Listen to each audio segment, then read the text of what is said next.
Johnny Cash watched his brother die. It took 8 days, and Cash never recovered from it.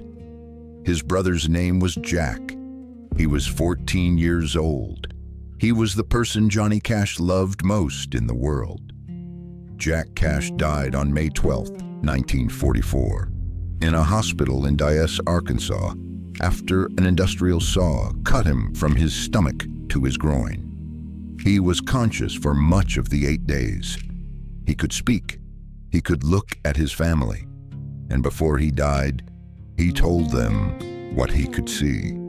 By the end of this video, you'll understand why everything Johnny Cash ever did, the music, the black clothes, the prisoners, the outcasts, the faith, traces back to one morning in May 1944 when he went fishing and his brother went to work. Dyess was not a town anyone chose. It was a New Deal colony, one of the government resettlement programs of the 1930s, built to give Depression-era sharecropper families a chance at something resembling stability. The Cash family arrived in 1935.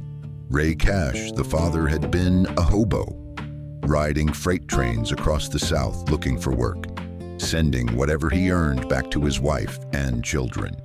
The colony gave him 20 acres of cotton land and a 5-room house. It was the most the family had ever had. Johnny, then called J.R. because his parents couldn't agree on a name, was 3 years old when they arrived. He grew up in the fields, cotton in summer, school when the season allowed, music at night, on the radio when the battery hadn't died, in church when it had. Jack was 2 years older, in a family of 7 children in a house with no electricity and no running water. The older siblings raised the younger ones. Jack raised Johnny. Jack was my big brother and my hero, Cash wrote decades later. My best friend, my big buddy, my mentor, and my protector. He gave me unconditional love. Jack had already decided what he was going to do with his life. He was going to be a preacher. At 14, he was already counseling adults in the community. People twice his age coming to the boy with their problems, their grief, their sins. Johnny wanted to be a singer. Jack thought that was fine. He supported it completely. That was the kind of person Jack was. On the morning of May 6, 1944, Johnny Cash wanted to go fishing. He asked Jack to come with him. Jack had been hired by the local school to work in the agricultural shop, splitting logs into fence posts with an industrial table saw. It paid $3. The family needed the money. Jack said he had to work, but something strange happened that morning.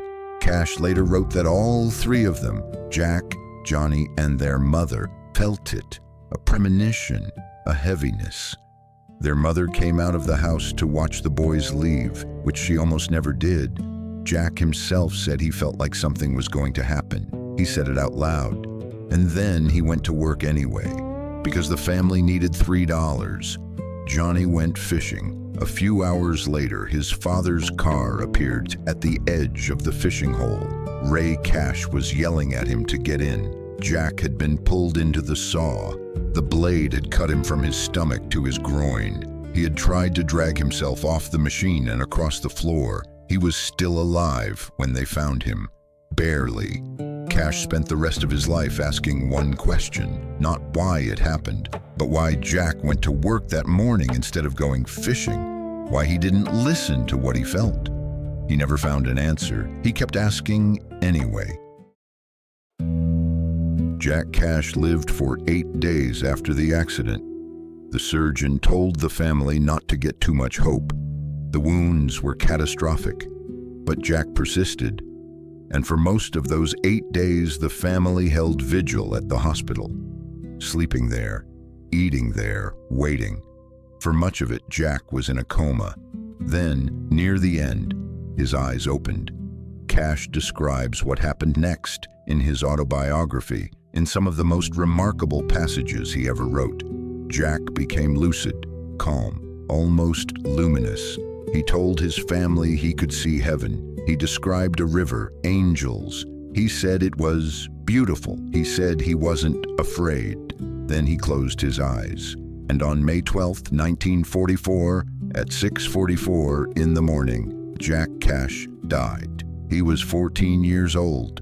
Afterward, the Cash family fell apart in the way that families do when the person who held everything together is suddenly gone. Ray Cash, the father, was devastated, and in his devastation, he said something to Johnny that he should never have said. He told him that Jack was the good one, that Jack was the one God wanted, that it should have been Johnny who died instead. Johnny Cash never forgot that. He carried it with him for the rest of his life, in the guilt, in the faith, in the need to prove that his survival meant something. He also suspected something darker.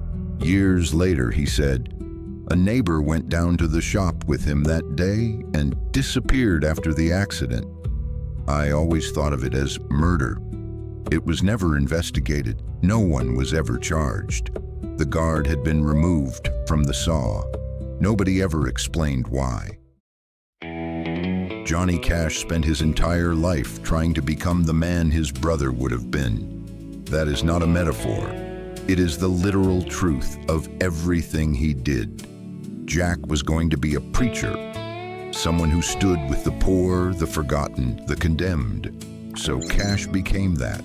He played Folsom Prison and San Quentin. He stood on the side of the prisoner, the addict, the outcast. He recorded Man in Black and meant every word of it. Jack died in white, the white of his hospital gown, the white of the visions he described. Cash wore black for the rest of his life. He said it was for the poor and the beaten down, for the prisoner, for the sick. It was also, always, for Jack. The faith that drove Cash, the faith that survived addiction and divorce and failure and humiliation, was Jack's faith. The faith of a 14-year-old boy who saw heaven through a hospital window in Arkansas in 1944 and described it to his family in the last hours of his life. Cash became famous, enormously, almost incomprehensibly famous, and he never stopped feeling like the wrong brother had survived. His son, John Carter. Cash said it plainly years after his father's death. His greatest pain was interior pain. If something in this story landed for you, share it. One person. That's how these stories survive. And subscribe, because there are more of them coming, and every one of them matters. Johnny Cash never forgave himself for going fishing that morning. He made about 1,000 songs trying to